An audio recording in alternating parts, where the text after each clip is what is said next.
ஆனால் பொதுவாக அறிவார்ந்த மக்கள், பலதரப்பட்ட முட்டாள்கள் பேசிக் கொண்டிருக்கிற கூட்டத்தில் அமைதியாக இருந்து விடுவார்கள். அது விருப்பமில்லாமல் வருகிற மௌனம்.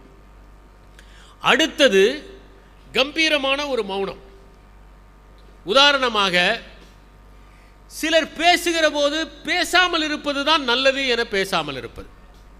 காரணம், எதிரே இருப்பவர் தேவையில்லாததையெல்லாம் பேசுவார். நீங்கள் மனிதர்களை பார்க்கலாம். சில பேர் கழுத்து வரை தங்களால் நிரம்பி இருப்பார்கள், தங்களை பற்றியே பேசுவார்கள். அவர்களுடைய உலகமே அவர்கள் மட்டும்தான், அவர்கள் குடும்பம் மட்டும்தான். எப்போது பார்த்தாலும் நான் அதை செய்தேன், இதை செய்தேன், அதை சாதித்தேன், நான் நேர்மையானவன், நான் நீதியானவன், நான் அங்கே பணியாற்றிய போது அது செய்தேன், நான் அதை செய்ததனால் மக்கள் மகிழ்ந்தார்கள் என்றெல்லாம் பேசுவார்கள். தங்களால் நிரம்பி இருப்பவர்கள். அவர்களிடம் பேசுகிற போது நேரம் விரையாகவே நாம் ஏதாவது சொன்னால் அதிலிருந்து அவர்கள் ஆரம்பித்து விடுவார்களே என்று